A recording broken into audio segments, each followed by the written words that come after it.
और ये जो यूनिट सेल होता है, अगर कोई पूछेगा यूनिट सेल क्या है, तो बोलिएगा यूनिट सेल जैसे हम लोगों के बॉडी में प्रोटीन का निर्माण होता है, तो प्रोटीन किससे बना होता है? वह एमिनो अम्ल से बना होता है। प्रोटीन किससे बना होता है? एमिनो अम्ल से। ढेर सारा एमिनो अम्ल आपस में जुड़ता है तो प्रोटीन का निर्माण होता है।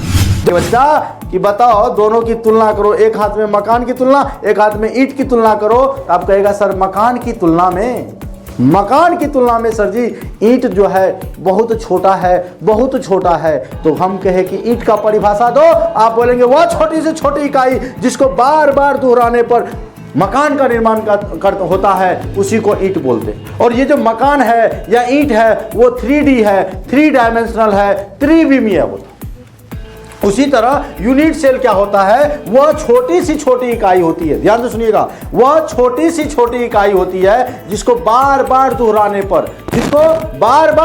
पर त्रिविमीय जालक का निर्माण होता है, उसी को यूनिट सेल कहते हैं। अगर इसका परिभाषा लिखना चाहेंगे तो भाई क्या लिखेंगे? वह छोटी सी, ध्यान से समझिएगा, वह छोटी सी छोटी इकाई, वह छोटी सी छोटी इकाई, ध्यान से समझिएगा, जिसको बार बार दोहराने पर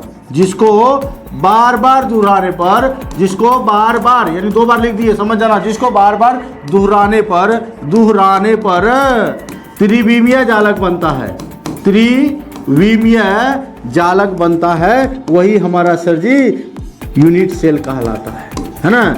यानी फिर से इसका परिभाषा जानो दोस्तों, मेरे भाइयों बहनों, देखो मेरे साथियों, कि वह छोटी सी छोटी इकाई जिसको बार बार दोहराने पर त्रिविमीय जालक बनता है, उसी को तो हम लोग यूनिट सेल कहते हैं। पूछेगा यूनिट सेल के भाई भाग की बताओ। जैसे आप लोग बचपन में गुड इंग्लिश पढ़े थे, है ना, गुड इंग्लिश के पीछे वाले पन्ने में आपका क्या था?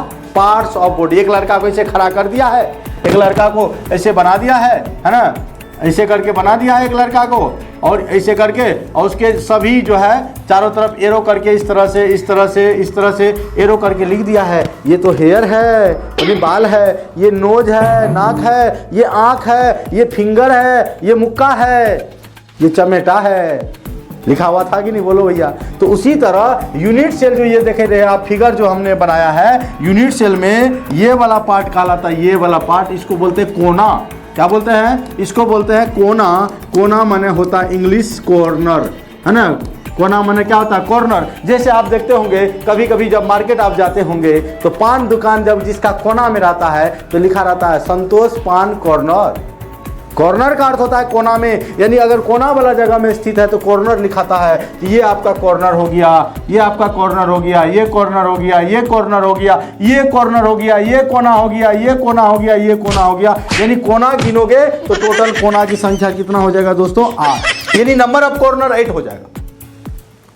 दूसरी बात, अगर हम लोग फलक की बात करें, फेस की बात करें, तो ये जो देख रहे हैं ये यूनिट सेल का ये फलक है। ये क्या है भैया? यूनिट सेल का फलक है, यानी इसको हम लोग बोलेंगे फेस। फेस को हिंदी में बोलेंगे फलक। फेस को हिंदी में क्या बोलेंगे? फलक।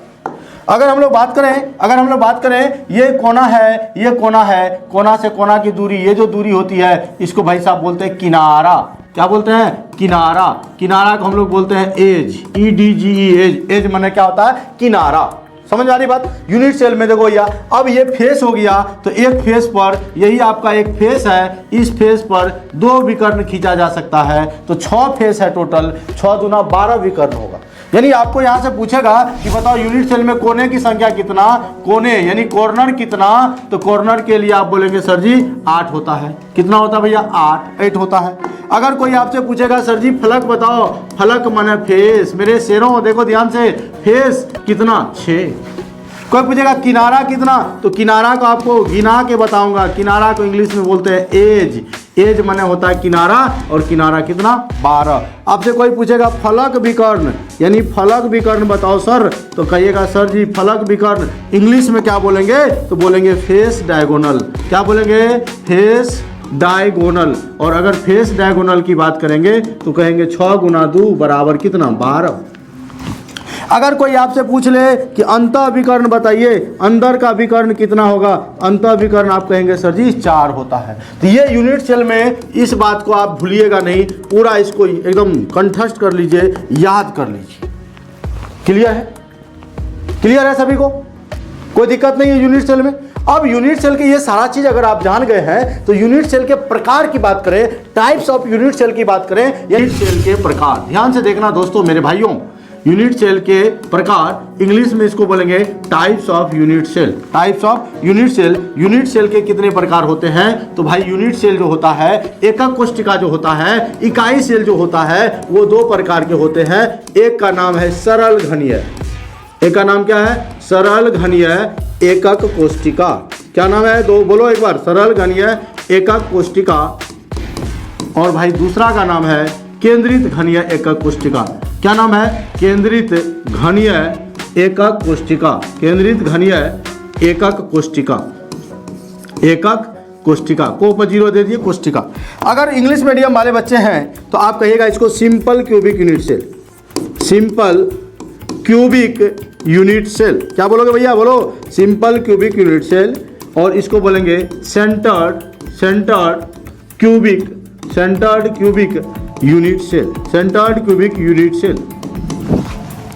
अब देखो भैया सरल घनीय अगर हम लोग बात करें, ऐसा एक फिगर बना लिए, ये आपका यूनिट सेल है। हाँ, ये आपका यूनिट सेल है। और इस यूनिट सेल में अगर हम लोग बात करें तो अगर एक 8 को कोना होता है, अगर प्रत्येक कोने पर परमाणु उपस्थित रहेगा उसका नाम होगा सरल घनीय एकक कोशिका।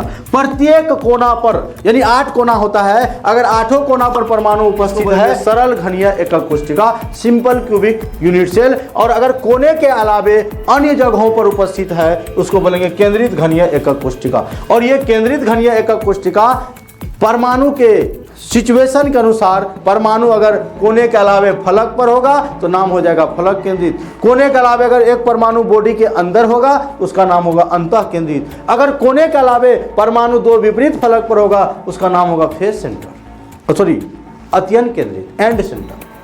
तो ये केंद्रित घनीय एकक कोशिका 3 प्रकार के होते हैं, फलक केंद्रित, अंतः केंद्रित और अत्यंत केंद्रित। आशा करते हैं कि यहाँ तक आपको पूरा समझ में आ गया होगा।